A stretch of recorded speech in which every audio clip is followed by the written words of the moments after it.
اللہ پاک سورۃ ابراہیم میں فرماتا ہے، اگر تم شکر کرو گے تو میں تمہیں اور زیادہ دوں گا۔ اللہ کا شکر ادا کرنے کے لیے اگر کوئی وجہ درکار ہے تو اپنی چلتی ہوئی نفس پر ہاتھ رکھ لیں۔ ہر حال میں اللہ کا شکر ادا کیا کرو، وہ برداشت سے زیادہ دکھ نہیں دیتا، لیکن اوقات سے زیادہ سکھ ضرور دیتا ہے۔ غم آ جائے تو سمجھو شاید تمہیں پسند کیا جا رہا ہے۔ ایسا بھی ہو سکتا ہے جن کو گمراہ کرنا ہو ان کو وافر خوشیاں دے دی جائیں۔ اے اللہ پاک، جو زندگی گزر گئی اس پر تیرا شکر ادا کرتے ہیں، جو زندگی باقی رہ گئی ہے اس پر تیری رحمت کے طلبگار ہیں، ہم سب پر اپنی رحمت کے دروازے کھول دے، آمین۔ اللہ کا شکر کیسے ادا کروں؟ کسی نے حکیم بو علی سنا سے پوچھا، آپ کے دن کیسے گزر رہے ہیں؟ جواب دیا، گناہ گار ہونے کے باوجود اللہ کی نعمتیں مجھ پر برس رہی ہیں، سمجھ نہیں آتا کہ میں کس بات پر اللہ تعالیٰ کا شکر ادا کروں، نعمتوں کی کثرت پر یا گناہوں کے درگزر کرنے پر۔ جس نے سکھ میں شکر ادا کیا اس نے دکھ میں رب کو بہت قریب پایا۔ ہر حال میں اللہ کا شکر ادا کیجیے، شکر ادا کرنے سے نعمت میں اضافہ ہوتا ہے۔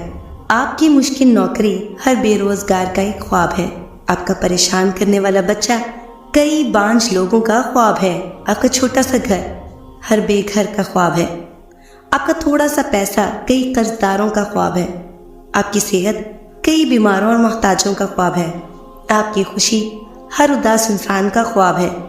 اللہ آپ کے گناہ چھپاتا ہے، یہ ہر بے نقاب گناہ گار کا خواب ہے۔ اپنی زندگی میں شکر اور اطمینان کا طریقہ اپنائیں۔ نیک گمان رکھنا بھی ایک سعادت ہے جو میرا رب کسی کسی کو عطا کرتا ہے۔ اللہ تعالیٰ کس سے خوش ہوتے ہیں؟ نبی کریم صلی اللہ علیہ وآلہ وسلم نے فرمایا، اللہ تعالیٰ اس شخص سے بے حد خوش ہوتے ہیں جو لقمہ کھائے اور اس پر اللہ تعالیٰ کا شکر ادا کرے، یا پانی کا گھونٹ پیے اور اس پر اللہ تعالیٰ کا شکر ادا کرے۔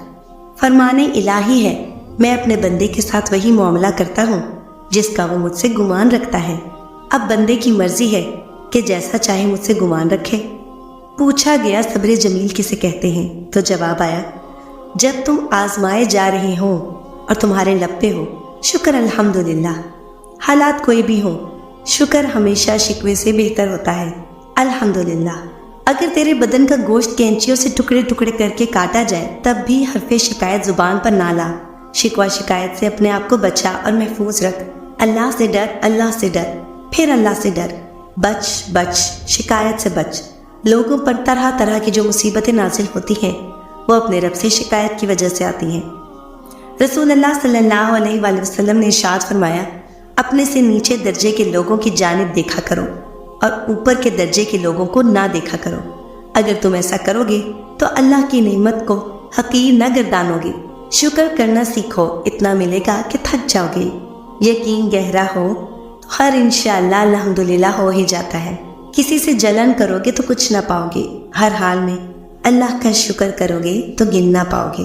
وہ لوگ بہت خوش قسمت ہوتے ہیں جو زوال کی طرف جائیں یا کمال کی طرف جائیں، صرف شکر کے راستے پر ہی سفر کرتے ہیں۔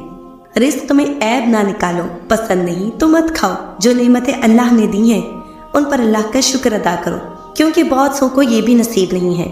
اللہ جانتا ہے ہر شکر کے پیچھے کا صبر، وہ جانتا ہے ہر تڑپ اسے ہر دکھ کی ہے خبر۔ ناشکری زوال کا آغاز اور استغفر اللہ سربلندی کا وظیفہ ہے۔ الحمدللہ کہنے کی عادت ڈالو، کیونکہ اللہ شکر گزاروں سے بڑی محبت کرتا ہے۔ حضرت علی رضی اللہ تعالیٰ عنہ نے فرمایا، دکھ میں کبھی پچھتاوے کے آنسو نہ بہاؤ، کیونکہ تم وہ خوش نصیب ہو جسے اللہ نے آزمائش کے قابل سمجھا۔ اللہ پاک سورہ آل عمران میں فرماتا ہے، شکر گزاروں کو اللہ جلد ہی اچھا بدلہ عطا فرمائے گا۔ اگر انسان اپنے سے امیر کو دیکھ کر شکوہ کرنے کی بجائے اپنے سے غریب کو دیکھ کر شکر کرنے لگ جائے تو اس کی پریشانیاں حل ہونے لگ جائے۔ جب رزق کے پودے کو شکر کا پانی ملتا رہے تو مفلسی کی خزاں تو بس برائے نام ہوا کرتی ہے۔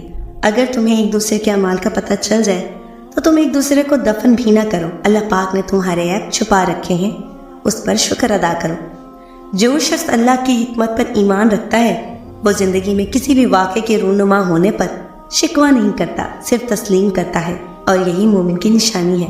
ہر حال میں اللہ کا شکر ادا کیا کرو، وہ برداشت سے زیادہ دکھ نہیں دیتا لیکن اوقات سے زیادہ سکھ ضرور دیتا ہے۔ یہ دنیا ایک دن آپ کے حق میں ہے اور ایک دن مخالف بھی ہے۔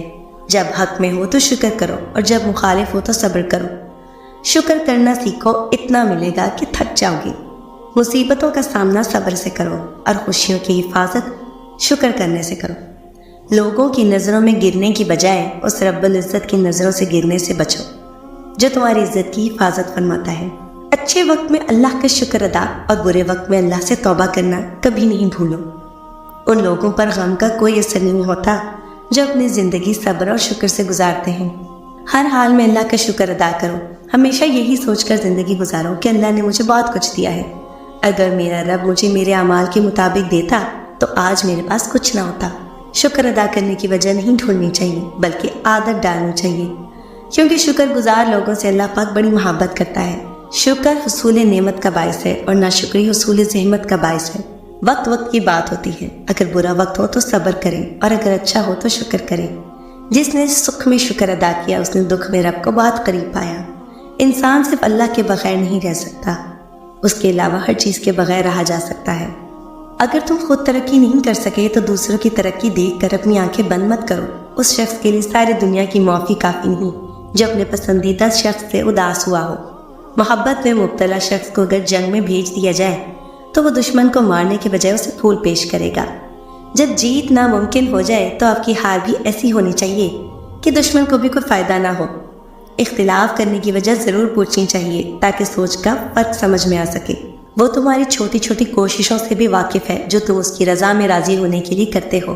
وہ تمہارا صبر کرتے کرتے تھک کر گرنا اور پھر دوبارہ اٹھنا اور صبر کرنا بھی دیکھتا ہے۔ وہ تمہاری بے رب دعاؤں کو بھی جانتا ہے جو تم ہر وقت دل میں مانگتے رہتے ہو۔ اس کی بارگاہ میں تمہارا کوئی بھی تھوڑا سا بھی عمل ضائع نہیں ہوتا۔ وہ دیکھ رہا ہے، جانتا ہے تمہارا حوصلہ اور ہمت، وہ خوش ہے تم سے اور اس کے پاس تمہارا اجر بھی تیار ہے۔ بس جلد تم اپنا اجر حاصل کر لو گے اور پھر تم دیکھو گے کہ وہ رب واقعی کچھ نہیں بھولتا۔ وہ ہر کوشش، ہر عمل کا اجر دے کر ہی رہتا ہے۔ جب ہم اللہ کی رضا میں راضی ہوتے ہیں نا تب اللہ پوری کائنات کو ہمیں راضی کرنے میں لگا دیتا ہے۔ اس لیے چھوڑ دے سوچنا، پریشان ہونا، معاملات آپ کی دسترس سے باہر ہے نا، اللہ کے لیے تو کچھ مشکل نہیں۔ اس لیے صبر سے انتظار کریں، اللہ سے شکوے کر کے اپنا صبر اور اجر ضائع نہ کریں۔ بہت جلد آپ کو آپ کا اجر ملنے والا ہے۔ تو میری بات کرو، میری بات سنو۔ وہ تو کہتا ہے اپنی غرض کی بات کرو، میری چھوڑو، اپنی محبت کی داستان سناؤ۔ میں کب کب پکارتا رہا، وہ چھوڑو، تم یہ بتاؤ کہ کب کب میں نے تمہاری پکار کا جواب نہیں دیا۔